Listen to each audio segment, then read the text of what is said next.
계속해서 저희가 옥하는 목사님 다락방 교재 사도행전 2권을 살펴보고 있습니다.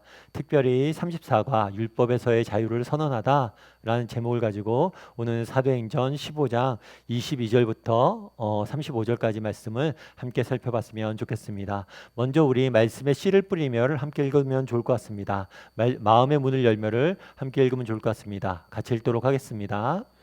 예루살렘 총회를 소집하여 할례건을 논의한 사도와 장로들은 안디옥 교회에 회신을 보낸다. 이 회신에는 이방 교인은 할례를 받을 필요가 없으며 유대인처럼 율법에 매이지 않아도 된다는 내용이 담겨 있었다. 이것이야말로 그리스도 안에서의 자유를 선언하는 대헌장이라 해도 과언이 아니다. 안디옥 교인들이 이 편지를 읽고 얼마나 감사하고 기뻐하였을까. 이 시간 우리에게도 이 감격과 기쁨이 되살아났으면 한다. 우리 지난 시간에 뭘 배웠죠? 지난 시간에는 뭘 배웠냐면 예루살렘 총회에서 나눈 이야기를 배웠어요. 그럼 예루살렘 총회가 왜 소집이 되었죠?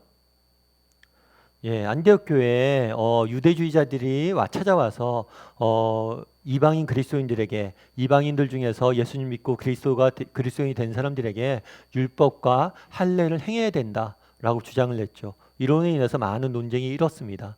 이 문제를 해결하기 위해서 예루살렘 총회가 결성이 되었어요. 회집이 되었죠. 그래서 무슨 결론을 내렸어요? 이방인 그리스도인들에게 이 율법과 할례를 행할 필요가 없다라는 결론을 내렸어요. 그리고 그 내용을 어디에 알려주는 거예요? 안디옥 교회에 회신을 보낸 그 편지의 내용을 오늘 본문을 통해서 다루게 되는 겁니다. 그래서 이 편지에 담겨져 있는 오늘 본문 내용 서론에 보면 뭐라고 되어 있어요? 자유를 선언하는 대헌장이라고 되어 있죠. 이 자유, 율법부터 자유가 되고 복음 안에 있는 자유가 무엇인지 이 편지를 통해서 좀 살펴보고 우리도 이 자유가 주는 기쁨과 감격, 감사를 다시 한번 되새기는 시간이 되었으면 좋겠습니다. 먼저 우리 1번 문제를 같이 한번 읽어볼까요? 같이 읽도록 하겠습니다. 사도들은 누구의 손에 회신을 들려 바울과 바나바를 동행하게 했는가? 그리고 그렇게 한 이유는 무엇일까? 오늘 20절을 보면 이렇게 되어 있어요. 이에 사도와 장로와 온 교회가 그 중에서 사람을 택하여 바울과 바나바와 함께 안디옥으로 보내기로 결정을 했어요. 바울과 바나바가 안디옥에서부터 소식을 갖고 왔어요.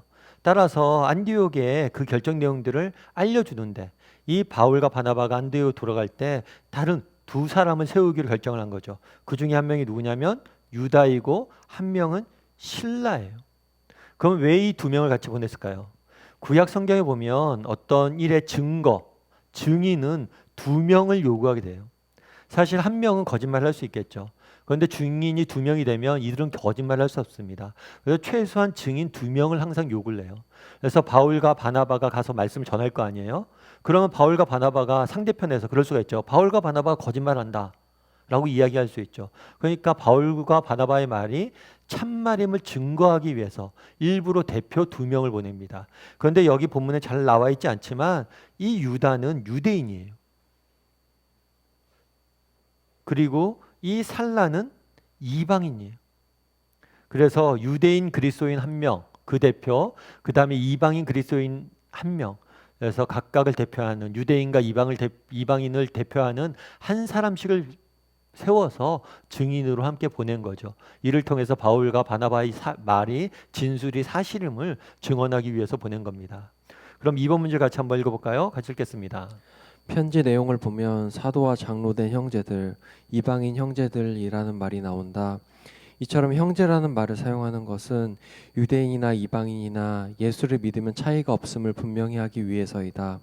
그리고 사도라고 해서 특별한 신분이 아니며 일반 성도라고 해서 차별 대우를 받을 수 없다는 것을 의미한다. 그리스도 안에서 모든 사람이 평등한 형제의 관계를 누리게 된 것이다. 다음 성구를 가지고 이 사실을 확인해 보라. 그 편에 편지를 붙여 이르되 사도와 장로된 형제들은, 여기도 형제들이라는 표현을 썼어요. 그리고 안디옥과 수리아와 길리기아에 있는 이방인 형제들에게 문안하니, 형제라는 표현을 썼어요. 그래서 당신들, 안디옥 교회에 있는 당신들이나 우리랑 똑같은 형제다 이렇게 이야기한 거죠. 다르게 이야기하면 당신들과 나, 그러니까 이방인 그리스도인들과 유대인 그리스도인을 구별한 거예요, 안 한 거예요? 안 한 거예요. 우리는 똑같은 지위를 가진 사람들이다 라고 되어 있어요. 그런데 또 한 가지 재밌는 건 뭐냐면 사도와 장로된 형제들이라고 표현했어요. 분명 사도와 장로는 어떤 이 사람을 갖고 있는 어떤 직분입니다. 하지만 이 직분을 떠나서 우리는 너와 나는 동등한 그리스도인이다 라는 사실을 이야기한 거예요. 우리가 이 사실에 대해서 조금 많이 주의를 기울여야 됩니다. 우리가 교회에서 사역을 하다 보면 저도 그렇죠. 저도 목회자라는 직분을 받을 수 있고 어떤 집사, 권사, 사도 이런 직분을 받을 수 있어요. 이거는 이 직분은 그 사람이 맡은 역할을 의미하는 거지 그 사람의 지위나 그 사람의 본성이나 그 사람의 본질을 의미하는 게 아니에요. 우리는 본질은 뭐예요? 다 같은 형제 자매, 형이고 동생이고 언니고 누나예요. 그런데 우리 중에 자칫하면 그런 수가 있죠. 내가 막 어떤 직분을 받았어요. 목사가 됐어요. 그 목에 힘주고 다니고 전도사가 됐어요. 목에 힘주고 다니고 장로가 됐어요. 그렇다고 목에 힘주고 다니고 그런 것처럼 꼴 보기 싫은 일도 없어요, 사실. 그래서 저는 사실은 이제 선할교회 다닐 때나 이렇게 후배 목사님들 만나면 대접받는데 너무 익숙해지지 마라. 니네가 섬기는 사람이다. 그리고 너희도 같은 형제 자매다. 다만 우리의 맡은 역할은 뭐예요? 말씀을 전하는 직분을 맡은 거예요. 신분 의식에 사로잡혀 있으면 안 됩니다. 오늘 본문에 보면 사도와 장로된 우리가 이런 직분을 받았지만 너희와 동등한 우리가 형제 자매다 이렇게 이야기하는 것을 볼 수가 있죠. 그렇다면 왜 이렇게 이야기했을까요? 이것은 예수님이 보여준 모범 때문이에요. 우리 마태복음 23장 8절 말씀 같이 한번 읽어볼까요? 같이 읽겠습니다. 그러나 너희는 랍비라 칭함을 받지 말라. 너희 선생은 하나요. 너희는 다 형제니라. 랍비, 그 당시에 성경 말씀을 가리키는 사람들을 랍비라고 했어. 선생님. 그런데 뭐라고 되어 있냐면 랍비라 칭함을 받지 마라 이렇게 되어 있어요. 그럼 뭐 선생이 되지 말라는 뜻일까요? 아니에요. 교회 내에서도 말씀을 가리키는 선생님의 존재는 반드시 필요합니다. 그런데 선생님이나 칭함을 받지 말라는 거예요. 괜히 내가 선생이 되었다고 해서 니나 높임을 받고 괜히 선생이 됐다고 해서 목에 힘주고 우쭐거리지 말라는 거예요. 왜요? 우리의 선생은 하나다. 누구예요? 한 명? 하나님. 누구예요? 한 명? 예수님이에요.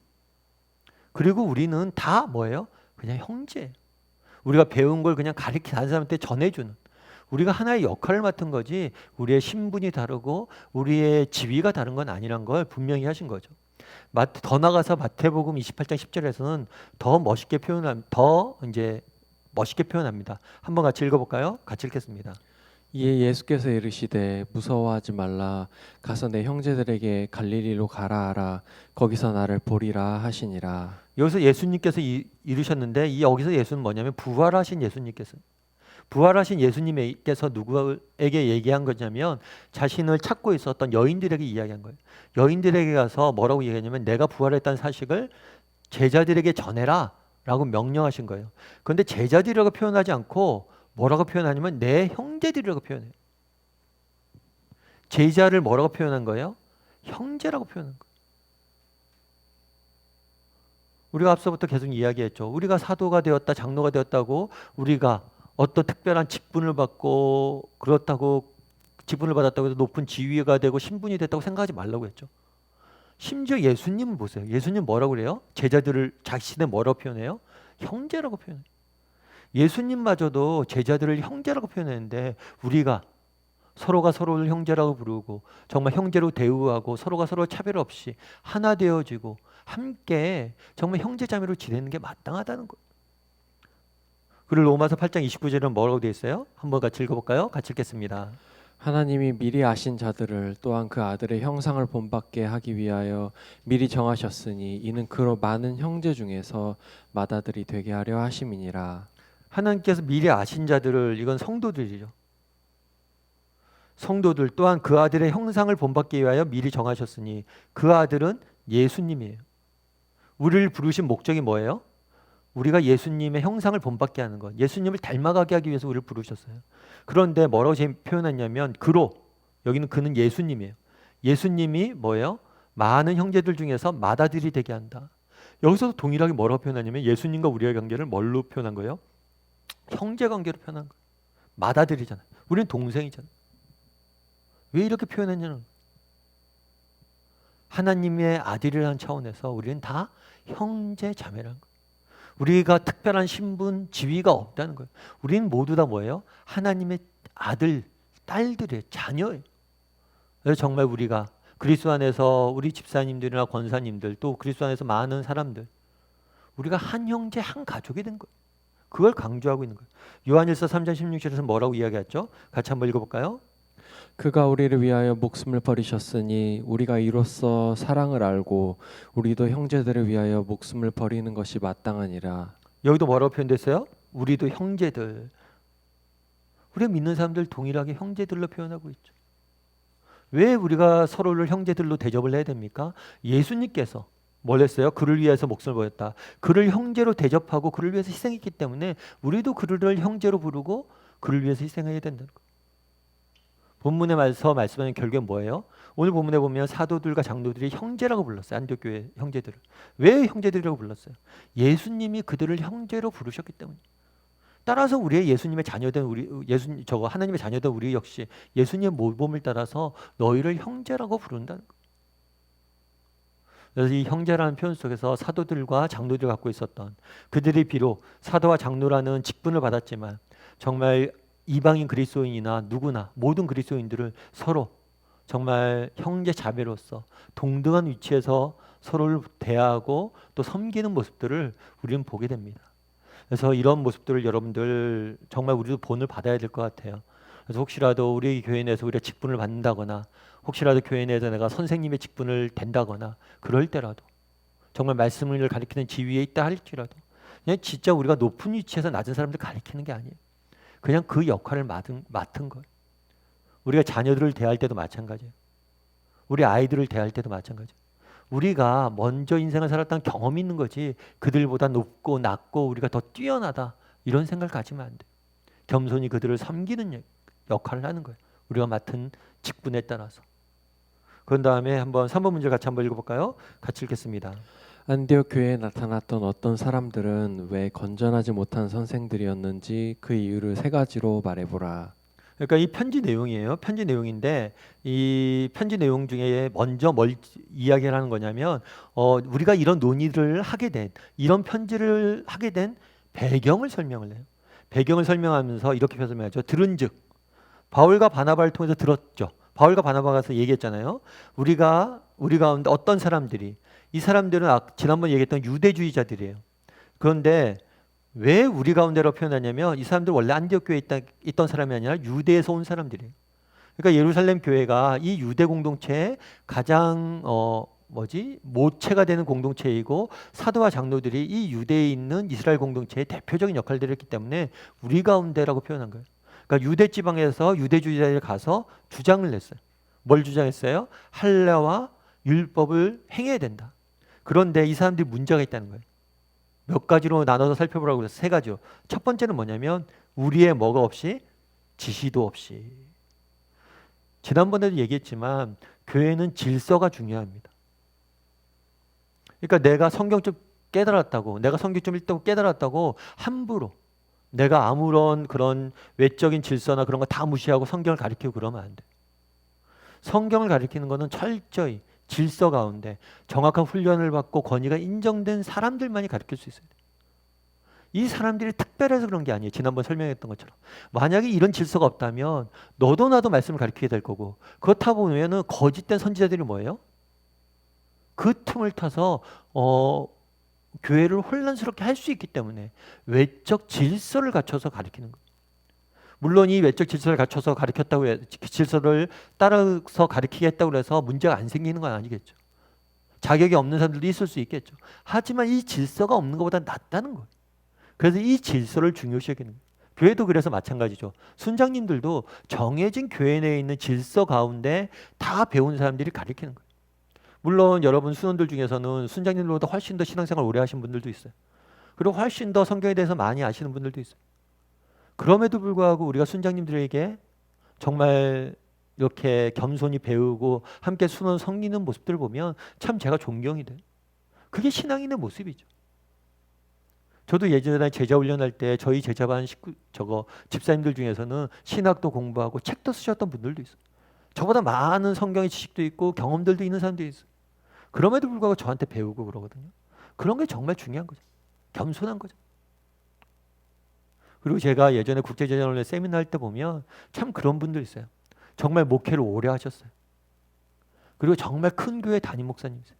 그런데 세미나가 되면 맨 앞에 와서 제일 앞자리에 와서 1시간도 빠지지 않고 열심히 드시는 분들이 있어요.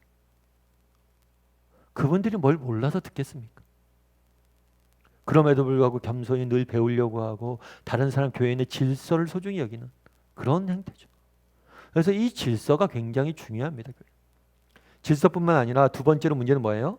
이 사람들이 말로 너희를 뭐예요? 괴롭게 하고 말로 너희를 괴롭게 했다. 그러니까 이 사람들이 뭘 한 거냐면 이 사람 그러니까 이방인 그리스도인들이 지지 말아야 될 짐을 지었어요. 그 짐이 뭐예요? 율법과 할례라는 거예요. 그래서 이 율법과 할례를 강요함으로 인해서 문제가 생겼죠. 어떤 문제가 생겼어요? 구원의 감사와 감격이 사라지는 거죠. 정말 오직 믿음으로 은혜로 구원을 얻었는데 자꾸만 뭘 더하라니까 뭐예요? 이 더하는 것들을 해서 마음이 불편해지고 또 뭐예요? 괴로워지고 또 이 구원의 기쁨과 감격이 사라지는 거예요. 여러분 이게 굉장히 중요한 원리 중에 하나인데 복음의 중요한 특징 중에 하나는 뭐냐면 기쁨이에요. 기쁨과 감사예요. 만약에 내가 어떤 걸 배웠어요. 열심히 뭔가를 배웠어요. 그런데 내 삶에 점점 기쁨이 사라지고 있고 내 삶에 점점 감사가 사라지고 있다. 그러면 우리는 복음 아닌 것들을 배울 수가 있어요. 그리고 세 번째는 뭐냐면 마음을 뭐 했다고요? 혼란하게 했다. 그래서 이 사람들이 뭘 일으켰냐면 분열을 일으켰어요. 그러니까 평안 가운데 거하지 않고 마음을 굉장히 혼란하게 한 거예요. 이것도 굉장히 중요한 부분입니다. 복음의 가장 중요한 특징은 뭐예요? 기쁨과 감사예요. 또 한 가지 복음의 중요한 특징은 뭐냐면 평안이에요. 평안. 정말 오늘 오히려 말씀을 배우고 정말 복음을 들음으로 인해서 내 마음이 더 혼란스러워지고 더 마음이 불편함이 커진다. 그럼 정말 복음의 특징이 아니겠죠. 물론 중간중간에 말씀 이해가 안 돼서 우리가 더 고민이 되고 또 어떤 배움의 과정 속에서 더 뭐 이렇게 마음에 이렇게 점점 그러니까 좀 더 고민이 되고 마음에 좀 하나님 뜻대로 살려고 하다 보니까 마음에 짐이 생기는 경우들이 있습니다. 그런데 그런 것과는 이건 전혀 본질적으로 다른 거예요. 이 사람들의 주장은 근본적으로 우리 삶에 있는 구원의 감사와 기쁨을 빼앗는 것이었고 우리 삶의 가운데 있는 복음이 주는 평안을 앗아가는 것이었어요. 교회 공동체를 분열시키는 것이었어요. 그래서 이 부분에 대해서 이 예루살렘 지도자들은 분명히 지적하고 있는 거예요. 그들이 우리의 지시도 받지 않았고 말로 너희를 괴롭게 했다. 뿐만 아니라 너희 마음을 혼란케 했다. 라고 지적을 하고 있는 거죠. 우리 4번 문제를 한번 같이 읽어볼까요? 같이 읽겠습니다. 안디옥 교회의 어떤 사람들은 교회에서 가르칠 자격이 없는 자들이었다. 지금도 교회에서 남을 가르치려면 이상의 세 가지 점에서 결격 사유가 없어야 한다.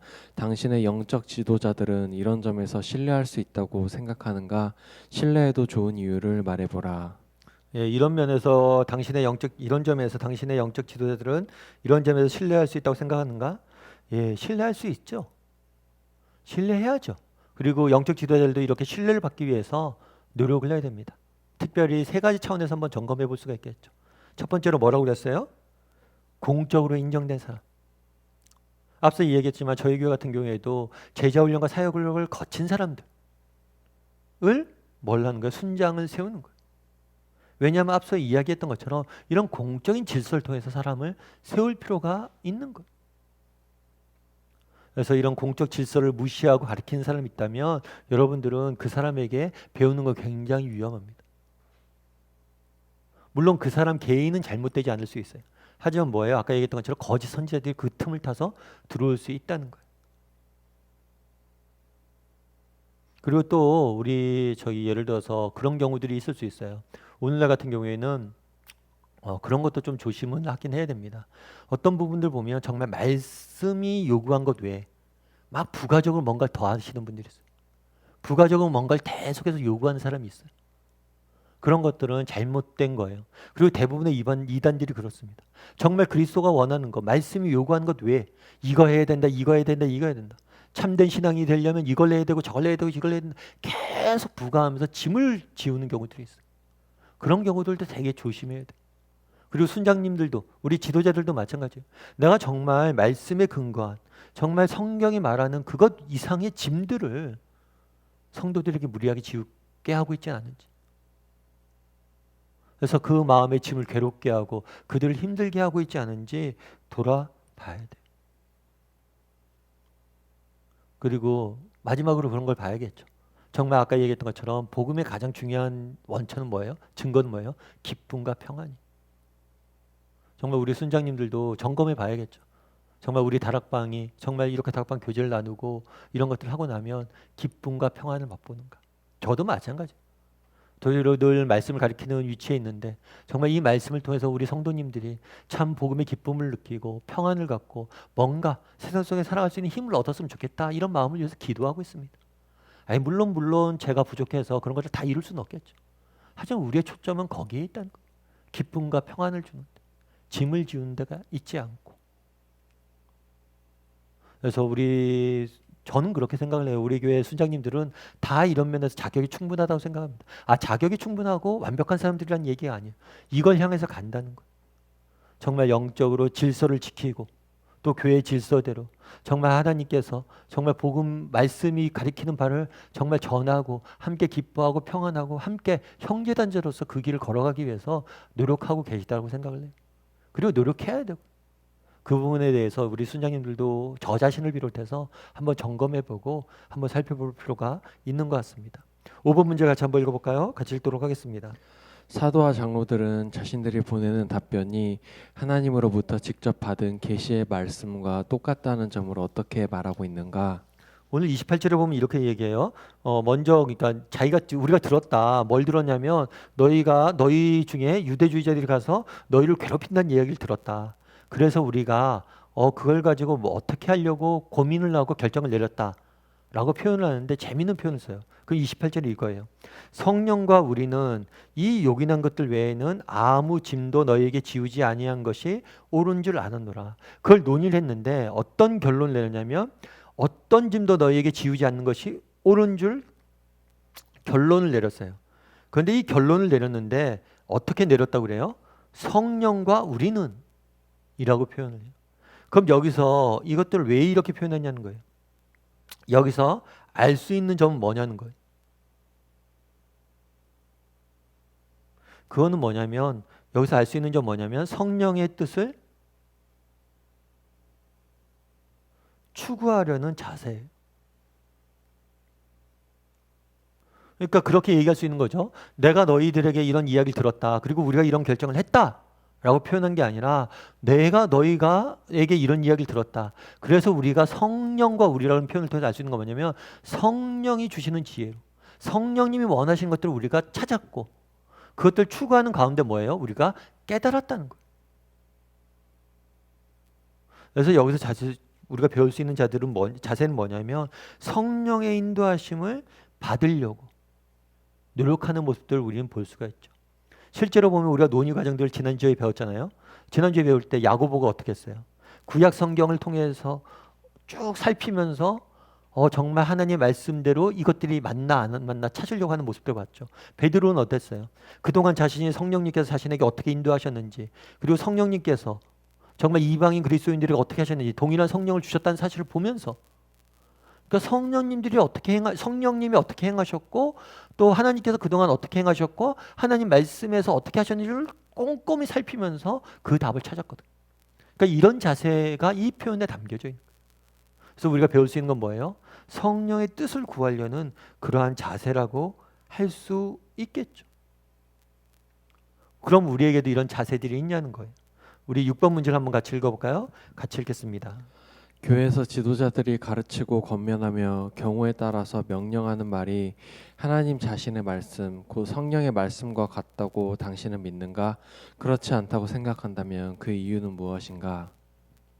그러니까 제일 중요한 건 그런 거예요. 그러니까 이 문제가 조금 이상할 수도 있는데 결국 이 문제를 통해서 묻고자 하는 건 뭐냐면 우리 교회의 지도자 된 사람들은 뭐예요? 지도자된 사람들이나 아니면 같이 말씀 배운 사람이나 늘 뭘 해야 된다는 거예요? 성령의 인도하심을 구해야 된다는 거예요. 앞서 이야기했던 것처럼 장서들과 장로들은 계속해서 뭘 한 거예요? 성경의 말씀은 어떻게 말씀하셨는지, 그리고 성령께서는 뭐라고 인도하셨는지 이것들을 끊임없이 추구하고 구하고 나가는 거예요. 그러니까 성령의 인도하심을 구하고 성령의 뜻을 찾으려는 노력들, 이런 노력들을 우리가 하고 있냐는 거죠. 그리고 우리 공동체가 그런 노력들을 하는 공동체인지를 한번 물어보라는 거예요.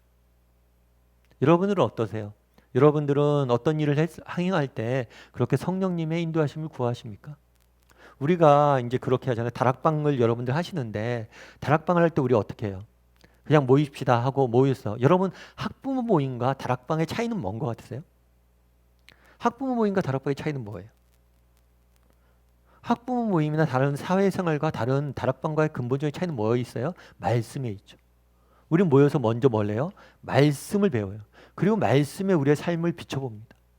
그리고 우리가 기도하죠. 성령님께 어떻게 성령님의 지혜를 구하고 성령님의 인도하심을 구하기 위해서 기도하는 거예요.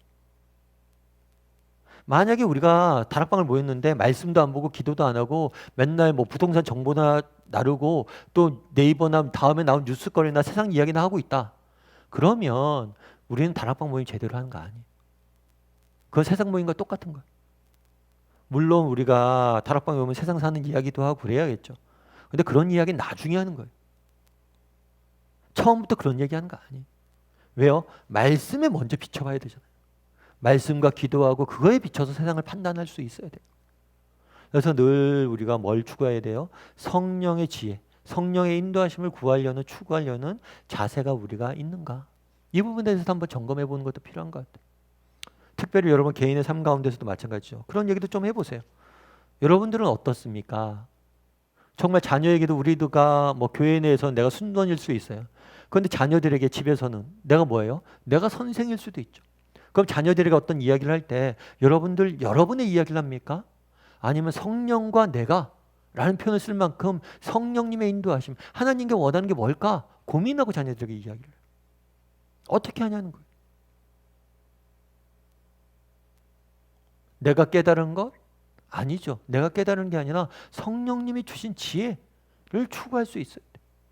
그래서 자녀 문제가 있으면 먼저 하나님 앞에 기도하고 말씀에 어떻게 말씀했는지 고민해보고 들은 말씀들, 기억나는 말씀들 가지고 생각해보고. 예를 들어서 이번 주에 저희가 그런 얘기를 했잖아요. 인생은 해석이다. 그 주일 말씀 들었으면 그러면 정말 우리 자녀에게 지금은 어떻게 해서 이 시기를 우리 자녀가 겪는 이러한 어려움들을 어떻게 내가 해석해서 정말 성령의 뜻에 따라 해석해서 전해 줄 것인가, 자녀들을 가르쳐야 될 것인가, 이런 부분들 고민한다든가, 이런 것들을 계속해서 여러분들이 해야 된다는 거예요. 우리는 그런 자세들이, 삶의 자세들이 있냐는 거예요. 사도들이 얘기했던 성령과 우리가 라는 표현에서 알 수 있는 그 부분에서 여러분 좀 나눠보면 좋을 것 같아요.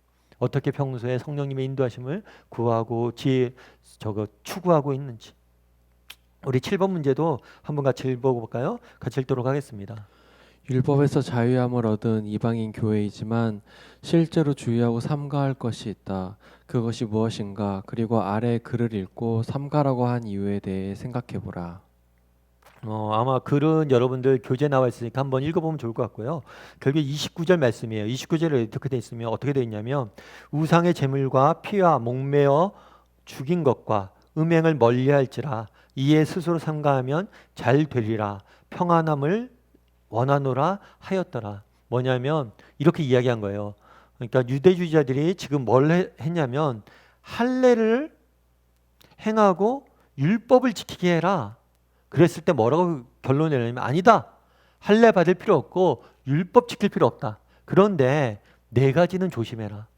여기서 이것도 이게 뭐냐면 이게 오늘 본문에 보면 멀리할지니 스스로 삼가면 이런 표현을 봤을 때는 명령이라기보다는 뭐에 가까워요? 권면에 가까워요. 앞서 이야기했던 것처럼 사도와 장로들은 자기를 형제라고 표현했어요. 정말 겸손하게 권면하는 거예요. 명령하는 게 아니에요. 그런데 뭘 권면하냐면 니네가 할례 율법 지키지 않아도 되는데 이것은 조심해라. 뭐냐면 우상의 제물을 먹는 것과 피와 목매어 죽인 것과 음행을 멀리해라. 재미있는 건 뭐냐면 이 앞에 세 가지는 그런 것 같아요. 뭐가 같냐면 음식과 관련된 문제예요. 그리고 음행은 약간은 이건 종교적인 거예요. 그리고 도덕적인 문제. 그럼 왜 특별히 네 가지는 너희가 조심해라 라고 얘기했을까요? 그러면 어떤 율법 중에 율법이 여러 가지가 있잖아요. 율법 중에 이 네 가지가 더 중요하기 때문에 그렇게 한 것일까요? 왜 특별히 이 네 가지는 하지 말라고 그러냐는 거예요. 나머지는 막 어겨도 되는데. 그런데 이거는 율법 조항이기 때문에 이걸 이야기한 게 아니에요. 이건 이유는 뭐냐면 이렇게 이런 권면을 한 이유는 뭐냐면 배려와 하나됨이에요. 그게 무슨 얘기냐면 그 당시에 이제 초대교회 원래는 교회가 어떻게 됐냐면 유대인들만 믿었어요. 유대인들 공동체였어요. 그런데 여기에 뭐가 들어왔냐면 이방인들이 들어왔죠. 그런데 초대교회 사람들은 뭘 많이 했냐면 애찬을 많이 했어요. 애찬이 뭐냐면 함께 모여서 식사를 하는 거예요. 성만찬이 끝난 다음에 애찬을 냈어요, 같이. 애찬을 하는데 밥을 먹다 보니까 서로가 문제가 되는 거예요. 뭐가 문제가 되는 거예요? 이방인들은 뭐 피나 이런 것도 막 먹어요. 우리도 선지 해장국 먹잖아요. 피 같은 걸 막 먹어요. 그런데 유대인들이 이걸 안 먹는 거예요. 그런데 같이 밥을 같이 먹는데 어떤 사람들은 먹는 게 있고 어떤 사람 안 먹는 게 있고 그냥 내가 취향이 달라서 안 먹는 게 아니라 뭐예요? 이거는 먹지 못해요. 너무 싫어하고 가증히 여겨요. 불결하게 여기는 거예요. 그것만 보면 막 오버이트를 하는 거예요. 그런데 그걸 어떻게 같이 먹냐는 거예요. 예를 들어서 뭐 특정 요즘 뭐 우리나라 같은 경우에는 그런 거 있잖아요. 뭐 이런 얘기가 뭐 맞을지 모르겠죠. 홍어 같은 건 냄새가 심하잖아요. 근데 어떤 사람은 홍어를 못 먹어요. 근데 내가 홍어 맛있다고 홍어를 계속 매일 반찬에 올려놔요. 그럼 이 사람이 같이 밥을 먹고 싶을까요? 자기가 싫어하는 것만 계속 올려놓으면 못 먹죠. 그러니까 이거는 어떤 차원에서 이것들 이야기한 거냐면 배려 차원에서 이야기한 거예요. 무슨 배려 차원에서? 서로의 관계를 통해서 너희가 정말 이방인들 너희들 그거를 너희가 안 먹어도 된다. 너희가 그것들을 율법을 안 지켜도 된다. 그런데 유대인들과 식사를 너희가 계속 해야 되잖아. 그런데 이 사람들이 이걸 안 먹고 이걸 혐오스럽게 여겨. 그럼 너희가 그것들을 조금 배려해주고 좀 안 먹으면 안 되겠니? 라고 이야기하는 거예요. 고린도전서에서 동일하게 이야기해요. 고린도전서 말씀을 같이 한번 읽어볼까요? 같이 읽겠습니다. 모든 것이 가하나 모든 것이 유익한 것은 아니요 모든 것이 가하나 모든 것이 덕을 세우는 것은 아니니 누구든지 자기의 유익을 구하지 말고 남의 유익을 구하라. 무릇 시장에서 파는 것은 양심을 위하여 묻지 말고 먹으라. 이는 땅과 거기 충만한 것이 주의 것임이라. 불신자 중 누가 너희를 청할 때에 너희가 가고자 하거든 너희 앞에 차려놓은 것은 무엇이든지 양심을 위하여 묻지 말고 먹으라.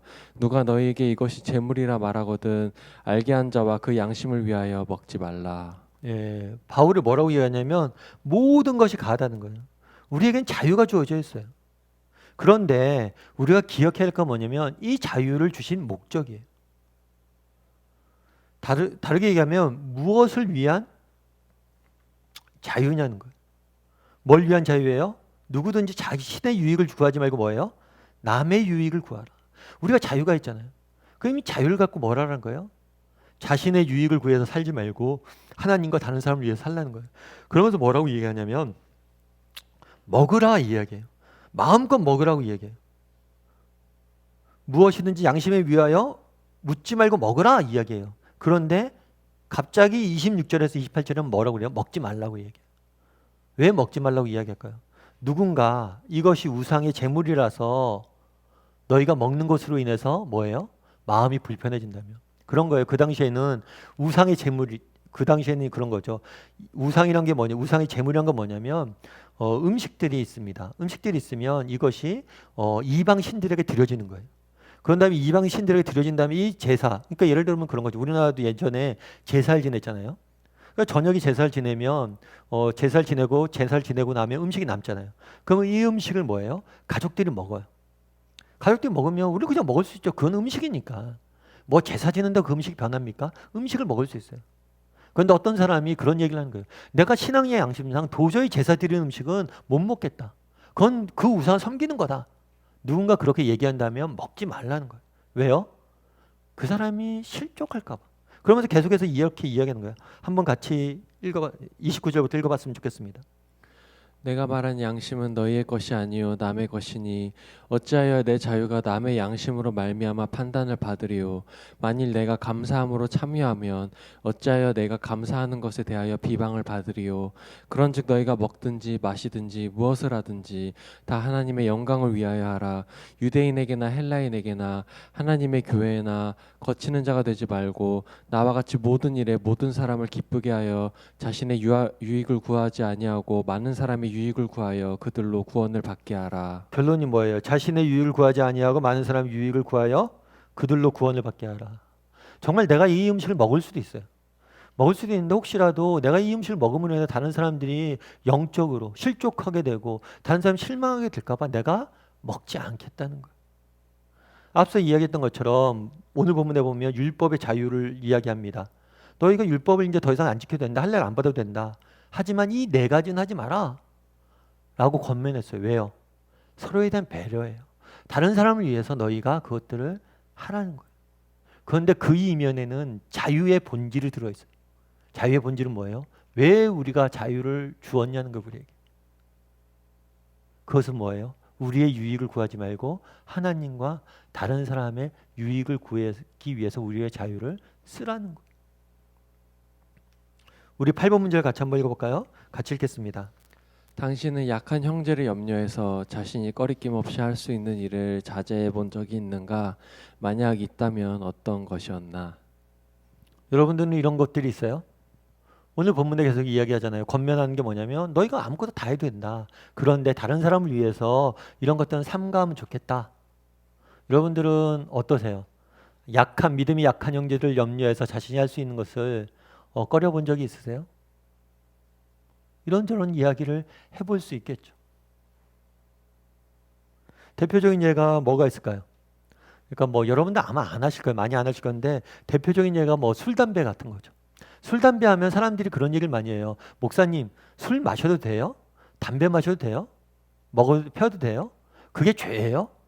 이런 이야기를 많이 묻습니다. 외국에 있는 목사님들은 술도 먹고 담배도 피우고 그러시는데요. 술, 담배 하는 게 죄예요? 그런데 이 술, 담배 하는 게 죄예요? 아니요는 되게 유치한 질문이에요.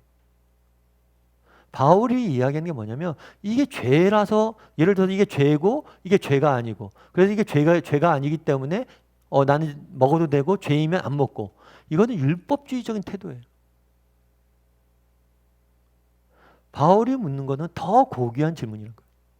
술 먹고 담배 피는 게 유익하냐는 거예요. 너와 다른 사람에게 유익하냐는 거예요. 예를 들면 그런 거예요. 우리나라 같은 경우에 술, 담배 문제가 굉장히 기독교인들 술, 담배 안 하는 걸로 알려져 있습니다. 그런데 왜 그렇게 됐냐면 초창기에 우리나라 선교사님들이 왔어요. 선교사님들이 왔는데 선교사님들이 와서 보니까 그때는 언제냐면 일제 침략을 받아서 우리의 국권이 넘어가기 직전이에요. 국가가 망하기 직전이에요. 근데 선교사님들이 와서 보니까 뭐예요?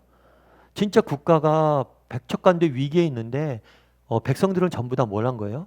주초에 빠져 있는 거예요. 술과 담배에 빠져서 세월을 보내고 있는 거예요. 그래서 안 되겠다. 이 사람들 정말 바르게 살게 하기 위해서는 술, 담배 무조건 끊겨야겠다. 이렇게 어려운데 나라가 어려운데 술, 담배 나고 있으면 되겠냐. 해서 그때부터 주초를 금지시킨 거예요. 선교사님들. 더 고귀한 것들을 위해서. 그래서 우리 한국교회 문화로 되어 있는 거예요. 혹시라도 우리 중에 뭐 술 먹고 담배 피고 그거 죄 아닐 수 있어요. 성경에 분명히 죄라고 말하고 있지 않아요. 그런데 정말 누군가 내가 술 먹고 목사가 목사님 술 먹으시면 돼요? 만약에 그렇다면 뭐예요? 내가 뭐라는 거예요? 그들의 연약함을 위해서 뭐예요? 내가 먹지 않아야 되는 거예요. 우리에게 이런 것들로 인해서 여러분들이 자제해 본 경험이 있냐는 거예요. 그런 거 아니겠어요? 예를 들어서 뭐 그런 거겠죠. 뭐 우리가 사회적으로 봤을 때 이렇게 편법이란 걸 쓸 수가 있잖아요. 편법이란 걸 쓸 수 있는데 누군가가 야 그리스도인이 그러면 돼? 그래서 안 썼다거나 정말 자녀를 양육하는 데 있어서도 정말 내가 뭐 고급 정보 막 이런 것들을 읽고 내 정보를 내 걸로 막 이렇게 하는 게 아니라 정말 그리스도인이기 때문에 내가 그걸 나누고 뭔가 정말 다른 사람들에게 정말 덕을 끼치기 위해서 희생했던 것들이 있냐는 거예요. 여러분들 그런 게 있으세요? 지난 한 주간 정말 살펴가면서 정말 내가 이런 행동을 했을 때 주변 사람들이 어떻게 비칠까? 혹시라도 이 사람들에게 정말 이들의 믿음에 불이익이 되지 않을까? 영적으로 해가 되지 않을까? 해서 금해 본 것이 있냐는 거.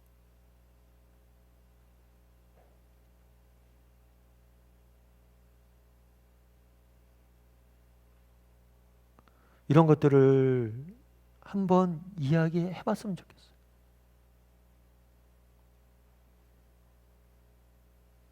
정말 우리가 이런 것들을 누리고 있는가? 여러분, 자유가 우리에게 있잖아요. 근데 우리가 자유를 준 이유는 뭐예요? 그 목적이에요. 우리를 무엇을 위해서 줬냐는 거예요. 이 자유. 우리가 추구해야 될 것은 무엇이냐는 거예요. 그건 뭐예요? 하나님과 다른 사람을 향한 자유가 돼야 돼요. 왜요? 그것만큼 우리 인생에 소중한 것은 없기 때문이에요. 정말 우리 인생이 왜 이렇게 이게 좀 어려운 얘기일 수도 있는데요. 여러분, 정말 우리 인생의 삶의 기쁨과 정말 이렇게 소망, 즐거움이 사라지는 이유가 있어요. 그건 뭐냐면 우리가 우리를 향해서 자유를 추구하기 때문이에요. 그래서 루터 같은 사람은 뭐라냐면 죄에 대해서 죄인에 대해서 뭐라고 표현했냐면 자기를 향해서 굽은 사람이라고 표현했어요. 마치 백설공주에 나오는, 제가 자주 말씀드리지만 백설공주에 나오는 왕비처럼 맨날 거울만 보고 거울하고 누가 제일 이쁘니? 내가 제일 이쁘니? 자기를 바라보고 자기만을 추구하는 사람은 결국에 뭐예요? 인생의 참된 기쁨과 유익을 못 누려요. 왜 성경은 우리의 자유를 가지고 하나님과 다른 사람의 유익을 위해 쓰라고 그랬을까요? 정말 하나님과 다른 사람을 위해서 우리 자유를 추구했을 때 우리는 참된 기쁨과 뭐예요? 만족을 누리기 때문에. 정말 내가 아침 묵상 때도 제가 말씀드렸지만 정말 내 삶의 진정한 가치는 어떨 때 느낄 수 있습니까? 내가 무엇인가를 많이 쌓고 많이 가진다고 누려지는 게 아니에요. 내가 누군가를 뭘 할 때? 베풀 때, 줄 때. 정말 우리의 삶의 가치는 의미가 있고 정말 기쁨을 누릴 수 있는 거예요. 우리가 인생이 결국에 우리가 확인하고 싶은 게 뭐예요? 왜 우리가 뭔가를 성취하고 뭔가를 이루고 뭔가를 추구합니까? 뭔가를 가지려고 그래요. 결국에 그것들을 통해서 내 존재 가치를 확인하고 싶은 거죠. 야, 내가 이만큼 성취했으니까 내가 사람들이 나를 높게 보겠지. 내가 이만큼 가졌으니까 사람들이 나를 인정해 주겠지. 그런데 정말 그런 것들 통해서 우리의 존재 가치를 발견하지 못해요. 우리의 존재 가치는 언제 발견됩니까? 하나님 앞에 가서 정말 하나님께서 나를 얼마나 사랑하는지 깨달을 때, 그리고 다른 사람 누군가를 도울 때, 그 사람에게 정말 필요한 사람이 될 때, 그럴 때 우리는 뭐예요? 나의 존재 가치를 발견하는 거예요. 섬김의 장에서 우리의 존재 가치를 발견하는 거예요. 그래서 다른 사람을 향한 자유를 추구하라는 거예요. 예를 들어서 요즘 우리나라 같은 경우에는 그런 경우들이 많습니다. 스펙을 굉장히 중요시 여기잖아요. 교육에서. 내가 얼만큼 뭘 잘하느냐가 중요해요. 그런데 외국 같은 경우에는 스펙보다 더 중요한 거 있어요. 그건 뭐냐면 기여예요. 예를 들면 내가 100점 맞는 것보다 내가 50점밖에 못 맞아요. 그런데 내가 옆에 있는 사람이 10점 맞고 있었는데 이 사람이 30점 맞을 수 있도록 도와주잖아요. 그럼 내가 100점 맞은 사람보다 나를 훨씬 더 인정을 해줘요. 기여에 더 가치를 둔다는 거예요. 우리도 마찬가지예요. 정말 우리가 무엇이든지 행할 수 있죠. 그런데 얼마나 나는 다른 사람을 배려하고 그들을 섬기려고 하고 그들을 향한 자유를 추구하냐는 거예요. 왜 하나님을 향하고 다른 사람을 향한 자유를 추구하라고 합니까? 그 안에 참된 그 자유와 기쁨과 만족이 있기 때문에. 이 사실에 대해서 여러분 조금 한번 논의해 봤으면 좋겠어요. 정말 어떻게 생각하는지, 다른 사람들을 배려하는 것들의 삶에 대해서 어떻게 생각하는지, 그런 것들을 정말 해본 적이 있는지, 그리고 그 이면에 가장 본질적인 문제로 왜 우리가 다른 사람과 하나님을 향한 자유를 추구해야 되는지, 이 부분에 대해서 한번 다락방에서 논의도 해보고 한번 이야기도 좀 나눠보고, 물론 제가 이야기했던 대로 다 뭐 동일한 답을 얻진 않을 거예요. 서로의 생각이 다르니까. 그런데 한번 이야기를 좀 나눠보세요. 자, 그럼 9번 문제 한번 읽어보도록 하죠. 같이 읽도록 하겠습니다. 사도들의 편지를 받은 안디옥 교회는 어떤 반응을 보였는가? 30절과 31절이 이렇게 돼 있죠. 그들이 작별하고 안디옥에 내려가. 이게 아마 교재에는 30절만 나와 있어요. 근데 31절까지 읽어야 정상입니다. 그들이 작별하고 안디옥에 내려가 무리를 모은 후에 편지를 전하여 읽고 그 위로하는 말로 인해서 뭐예요? 기뻐하였더라. 대조가 되고 있죠. 아까 유대주의자들은 뭐예요? 그들이 말로 뭘 했다고 그랬어요? 사람들을 괴롭게 하고 그들을 뭘 했어요? 마음을 혼란하게 했죠. 그런데 이 말을 듣고 그들이 뭘 했다고 그랬어요? 참된 기쁨을 얻었다고 그랬어요. 앞서 아까 말씀드렸던 것처럼 정말 복음은 기쁨과 평안입니다. 이게 특징이에요. 열매로 아는 거예요. 그래서 그들이 기쁨 안에 거했다라고 나와 있습니다. 삶의 열매 거두를 한번 같이 읽어볼까요? 같이 읽도록 하겠습니다. 만일 구원을 얻었지만 할례를 받고 토요일을 안식일로 지키는 등 유대인처럼 살아야 한다면 그것이 얼마나 우리에게 무거운 짐이 되었을지 생각해 보라. 하지만 하나님은 이방인인 우리에게 율법을 가지고 짐을 지우거나 괴롭게 하지 않으신다. 이 점에 대해 마땅히 감사해야 할 것이다. 당신은 어떤가? 어떠세요? 여러분들은 감사하고 있어요? 사실 이런 것들은 우리가 감사 못해요. 왜 감사 못할까요? 이런 요구를 우리는 한 번도 받아본 적이 없기 때문이에요. 그래서 우리는 이런 요구를 받아보지 못했기 때문에 이런 요구를 받지 않은 것에 감사한가 했을 때 감사함을 모르죠. 왜냐하면 이런 요구를 우리는 한 번도 받아보지 못했기 때문이에요. 그런데 정말 이것이 얼마나 기쁘고 감사한지를 알아야 돼요. 분명히 기독교는 늘 제가 말씀드리지만 정말 우리가 추구해야 될 참된 진리는 있습니다. 그런데 그 믿음을 지키는 방식, 양태는 모든 것에는 뭘 주는 거예요? 자유함을 주는 거예요. 그래서 여러분들 정말 한번 돌아봤으면 좋겠어요. 정말 우리에게 율법을 가지고 짐을 지우고 괴롭게 하지 않는다고 정말 우리가 감사해야 되는지, 그런 감사가 있는지, 얼마나 이게 복된 일인지 한번 이야기를 나눠봤으면 좋겠고요. 그래서 오늘은 앞서 말씀드린 것처럼 율법에서 자유를 선언하다라는 제목으로 좀 살펴봤습니다. 그래서 율법으로부터 자유, 이것이 우리에게 자유가 주어졌다는 게 얼마나 귀하고 감사한 일인지 지난주와 이번주에 이어서 계속 살펴봤는데요. 한번 살펴봤으면 좋겠고, 또 한 가지는 이 자유가 주는 뭐예요? 정말 자유가 주는 목적, 우리는 무엇을 위해서 자유를 추구해야 되는지에 대해서 한번 이야기를 좀 나눠봤으면 좋겠고요. 또 아까 얘기했던 것 형제됨에 대해서도 좀 이야기를 좀 나눠봤으면 좋겠습니다.